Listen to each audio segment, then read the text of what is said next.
My name's Mike Josypenko. I work for the Institute of Export. I'll tell you in a couple of moments about what we do and how we help companies. I was sitting there in the last presentation, a gentleman from CETA, and I couldn't help being very impressed with the things he was saying, particularly about the innovation and technology, both in the industry in general and in the UK in particular. It really is a great signpost for the export potential for the waste management sector. So what I'd like to talk to you about is how you can, 3 steps to export success, how you can plan to do business internationally in an effective way. Now, who am I to tell you about this? Well, I've worked in international trade for the last, gosh, feels like 150 years, but it's actually about 35 years in various formats. I work for the Institute of Exports, and we are a membership association which is dedicated to what we call professionalism in international trade. In other words, helping companies to do business effectively internationally. So giving advice, giving information, helping you understand the opportunities, but also the challenges that are out there. We do that in various ways. We have a range of member services that are all designed to keep you informed and enable you to do business more effectively. We also offer training in international trade from beginner level right up to specific courses at advanced level in all aspects of international trade. And we also offer a series of professional qualifications for those of you who are keen to make a career in export or imports. Okay.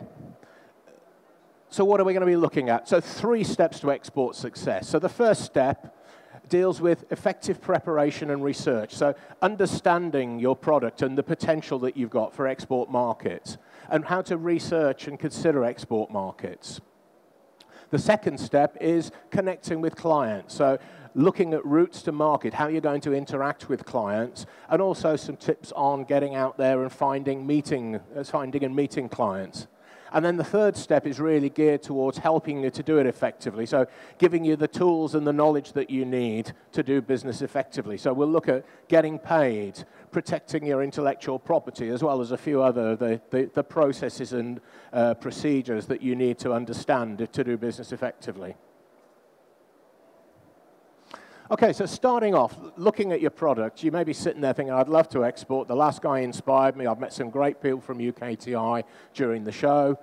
Where do I start? Well, I suppose the first thing is to consider your product and service and what potential you've got. So what's your unique selling proposition? What can you bring to the table that others don't? You're obviously a successful company in the UK.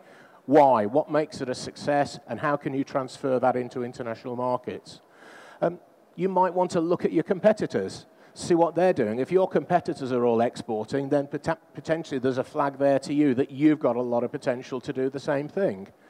And when you're at exhibitions like this one, or perhaps you might exhibit at shows overseas, what sort of level of inquiries do you get? Do you get inquiries at your website from overseas buyers, parties that are interested? All of this gives you a good feel for whether there is an interest for your product in overseas markets. But I think it's important to bear in mind that that is just interest at this stage. So you need to do a little bit more. Obviously, the ideal situation, if you like, is if you find there is a demand for your product in its current form. So you're selling a product that goes down great guns in the UK, perhaps in Europe. If you've got similar levels of demand and opportunities for your product without having to develop it in any way, adapt it, that's great. You may have to make some changes to adapt to local conditions. And that may, obviously, that's something to bear in mind. You have to examine the degree of alteration or adaptation that's going to be needed to do that. The hardest thing, I think, is to try and create a demand from scratch for a new product, whatever that product is. If you're trying to create a demand in a market that doesn't have that product, doesn't understand it, it is going to be difficult. It's not impossible. It just means you have to be a little bit more canny in your approach. You have to probably spend a little bit more time around your marketing proposition and perhaps have to budget for a longer-term strategy. I tend to start from the point of view that most products have got the potential to be exported around the world. I mean, people are people, whether they're based in the UK, the United States, or China. So we all have the same basic needs and functions, and we all create waste, of course. But I suppose the limiting factors, if you like, if you start from the point of view that anything can, in theory, be exporting, there are certain practical factors that are likely to perhaps undermine that. And one of those is price pressure. So you've got to be able to compete competitively in overseas markets, regardless of whether you're competing on a price basis or on your technology or other features. You've still got to be price competitive, and that can be undermined in various ways. You can have high levels of transport costs, particularly if you've got a large product that needs quite a lot of shipping costs. There may be high rates of import duty in some overseas markets that can add 20, 40, 60, even 100% to the value of to the cost of your products for buyers in overseas markets. You're likely to be doing business working with partners, whether they're an agent, a distributor, a joint venture partner. They're going to need to make some money out of the business. So you're going to have to build in their margins, which all comes out of the big slice of the cake at the end of the day. It could be undermined with incompatibility in a market. So there could be issues around technical standards or specifications, perhaps down to client preference. You never know, range of factors. Perhaps the sophistication of the market isn't suitable for the technological state of your product. And there may be issues around government or regulatory issues. So there may be, for instance, import restrictions, import licenses around some products. There could be building or environmental regulations that either make it difficult or potentially impossible for you to adhere to, or to other technical requirements. So if you start from the basis that you can, you will soon find that there will be certain factors that will undermine that. And I think the trick is to find out which markets those are minimized in, where your potential is greatest. So then you need to do a little bit more detailed research, and I think, from my point of view, the two stages in this. You've got the first stage where you consider the markets that you're going to target. So you look at targets and you think, is it worth taking this further? And the idea there is to identify a short list of markets where you're going to spend some time and resources, rather than you can export around the world if you get inquiries in from all around the world, but it's very difficult to go traveling around the world, exhibiting shows in every country of the world, spending a lot of time on a plane. You'll spend a lot of money and get old and get a lot of grey hairs very quickly doing that way. So narrow down a small number of targets for identification and then do more detailed research. So I would normally say 2 to 3 is the maximum number of target markets you should be working with. But that really depends on the size of your company, the budgets you've got to work with, the level of interest and commitment that you've got from within the management. There's no point being ambitious and making plans to visit 3 markets and target 3 markets at the same time if the managing director's only prepared to commit the budget for a fraction of that expenditure. So when you're looking at the markets for the first assessment, so you'll obviously look at the practical things, the size of the market, the level of potential, how advanced is it, and the extent of interest in your product. So is it a sophisticated market that's got a high level of environmental concerns? Is it a relatively rudimentary market where they can't afford a product of your type? Other things to consider. Are there other UK products or companies active in that market? Do your competitors already sell there? Are there other UK companies perhaps not selling the same product but selling similar products or other products that could give you a helping hand? And also, from a practical point of view, is the market doable? Have you got the resources there? There's no point in being very ambitious and targeting the Chinese market if you haven't got the budget to deal with it, or if you can't commit for a long-term project which might take 2 to 3 years to come to fruition. You also need to consider the logistics issues. If you're selling on a product on a price basis and there's very marginal levels of profitability and competitiveness, adding that transport cost, if it's going to cost you £2,000 or £3,000 to send a £10,000 machine to the Far East, then that's going to undermine your efforts. Also, the regulatory issues. I would always suggest if you're targeting markets to start off with, target the more straightforward markets. Don't be, it's very tempting to target the BRICS markets, China, India, etc., Brazil. But they're not easy, so be realistic in what you can achieve. There's always time to get into those at a later stage. If you go in too soon, when you're under-resourced and you're inexperienced, then you can actually spoil your opportunities in the future.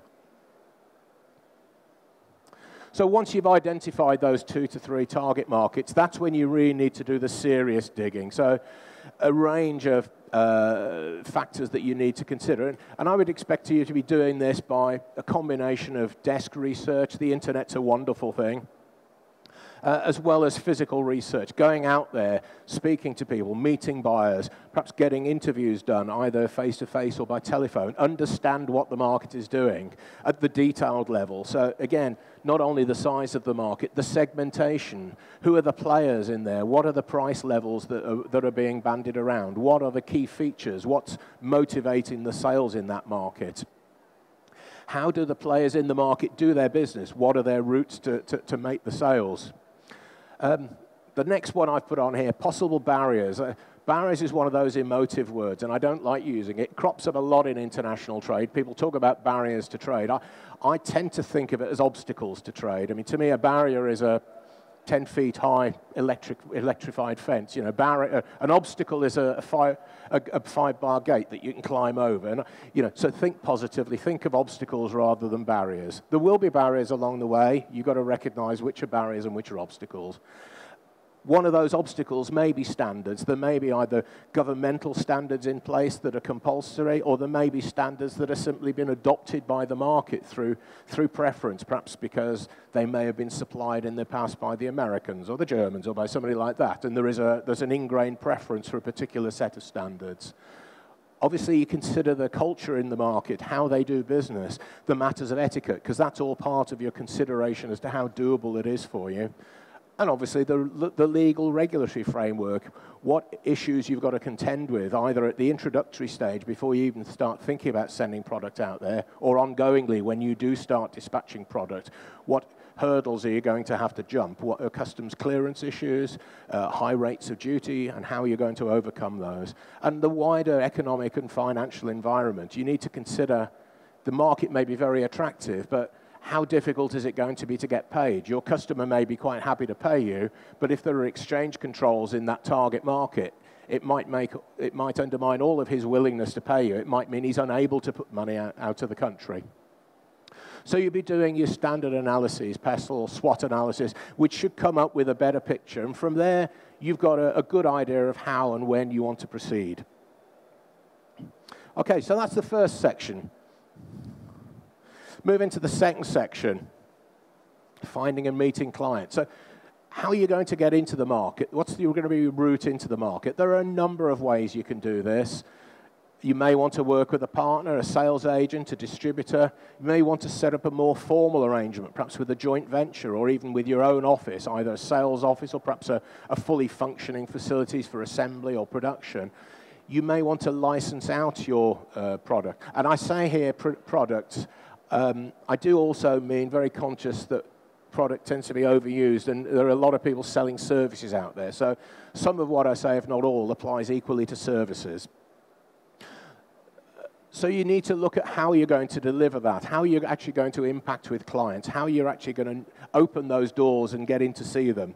And there's no wrong or right way of doing this. I tend to work on the basis that what the market wants is the deciding factor, because you want to be doing business in the right way that your customer feels at ease. They feel encouraged to buy from you. So, for instance, if in a particular country they like dealing with sales agents rather than distributors, maybe that's what you should do. No point trying to upset the client or educate the client. But there's no right or wrong way. You need to find out what works for you. Again, see what competitors are doing out there in the market.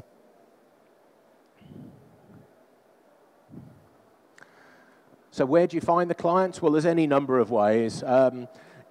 With all these, you get out of it what you put into it. So desk research, these days with the internet, virtually any information is findable. So there is a range of information out there.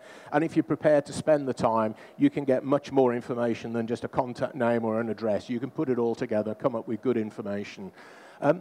Talk to other companies, other UK companies, whether they're your direct competitors or indirect competitors. Quite often, the best sales leads or the best nominations for partners come from a competitor, UK company selling a compatible or complementary product. So there's no direct competitive element. It may actually benefit them to have a wider range of products from UK suppliers on sale. You may find a perfect partner to deal with there, or they may be able to recommend clients to you, or perhaps work in some more joined-up way. Overseas trade shows, any trade shows, particularly overseas trade shows, are a great way of finding information.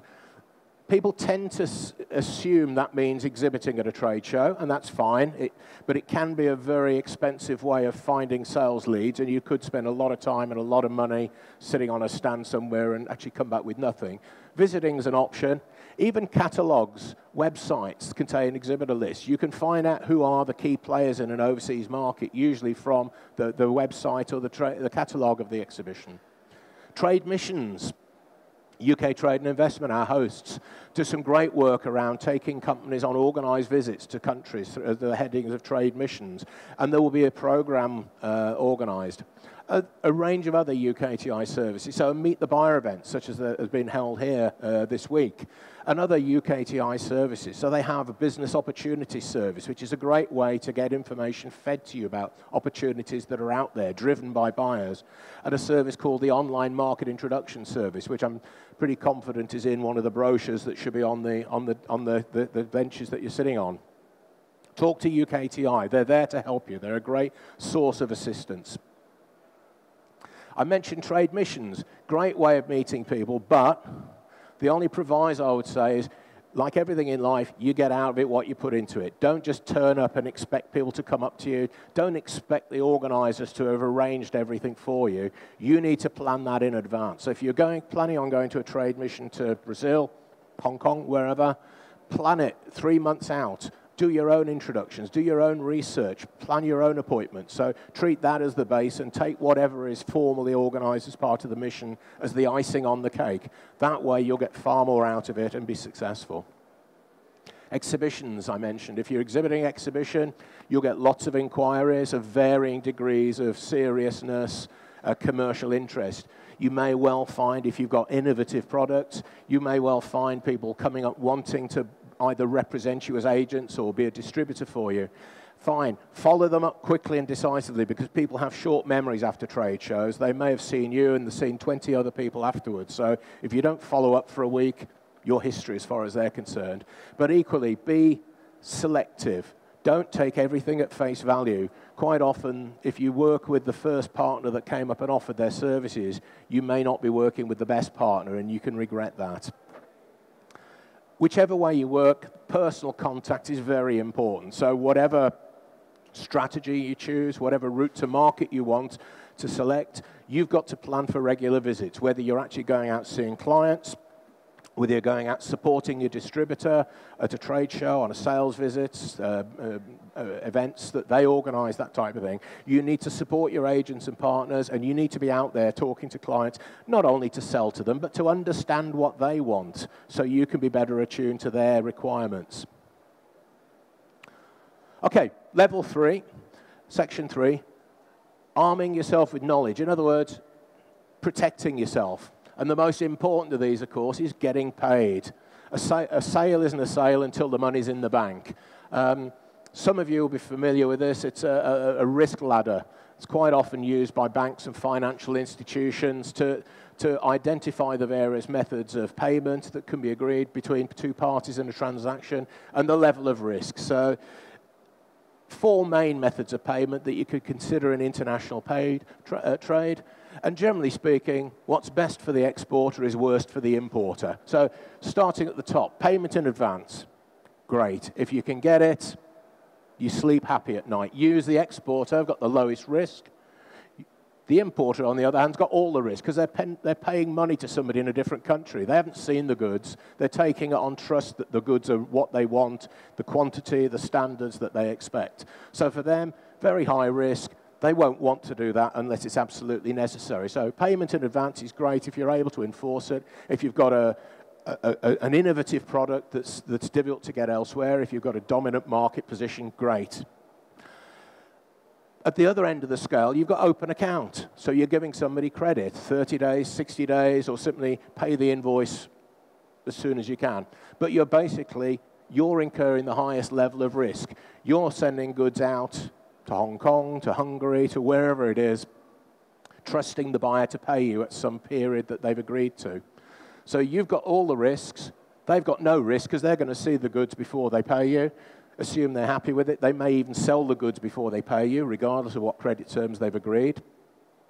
So that's really one that you should only take in specific circumstances when you're happy with the level of risk, you're happy with the company you're dealing with, and you trust them. And trust is a wonderful thing.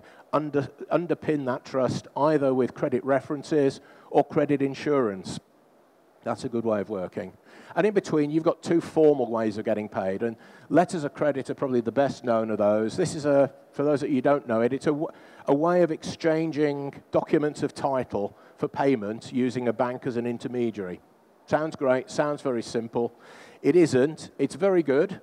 If it works well, it's very good. It can be expensive. And if you make a mistake with it, it can be costly. So before you go into that, take advice on that. Take advice from your bank, take advice from experts. But it can be the best way to do business in markets where you're unsure either of your customer or of the financial environment. And I mentioned also documentary collections there. That's a sort of light version, if you like, of letters of credit. Less prescribed, less rigorous, but equally exchanging documents against a payment or a promise of payment through a bank as an intermediary. So work out which of those is right for you. And the choice you make is going to depend on the markets. You may be happy to give credit within Europe and perhaps North America. Wouldn't dream of giving credit, perhaps insist on letters of credit or payment in advance in certain African countries, Asian countries. And it's nothing personal, it's practical common sense, making sure you're getting paid. Protect your IP. Can't stress this highly enough. Protect your intellectual property as soon as you're thinking of getting involved in a market. So we're talking about brands, trademarks, but also any designs or patents that you've got. They are your property. You need to protect them as soon as you can. I had a horror story told to me not too long back about a major European, thankfully not UK, but a major European chemicals and glue adhesives company when they first wanted to break into a major Asian market, again, no names, no details. They made some very loose initial inquiries and identified a distributor or a potential partner in the country. But before they'd even got round to actually formally having any discussions with them, they found that their brand names and trademarks had already been registered to that distributor in the country.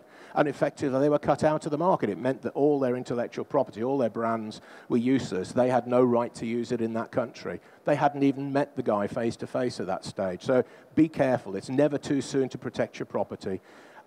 There are ways you can do it, as well as the standard UK intellectual property procedures. European is relatively straightforward through the European Patent Convention. You can protect it relatively straightforwardly there in 30 countries. There is also an international patent which is organized by it's managed by an organization called WIPO. I would tend to be a little bit skeptical about that. If you're planning on dealing in any markets that are in any way complex, I would take specialist advice and protect yourself specifically in those countries. It may require some extra expenditure, but in the long term, it's worth it. And then, when you get down to the business of exporting, there are quite a lot of practical issues. Now, looks like quite a long list here, but please don't be nervous about it. This isn't a list of things you've got to do before you even start thinking about it. This is stuff that you will pick up along the way, but it's stuff that you will need to know, and it will crop up in your negotiations and in your planning. So you'll need to consider contractual issues.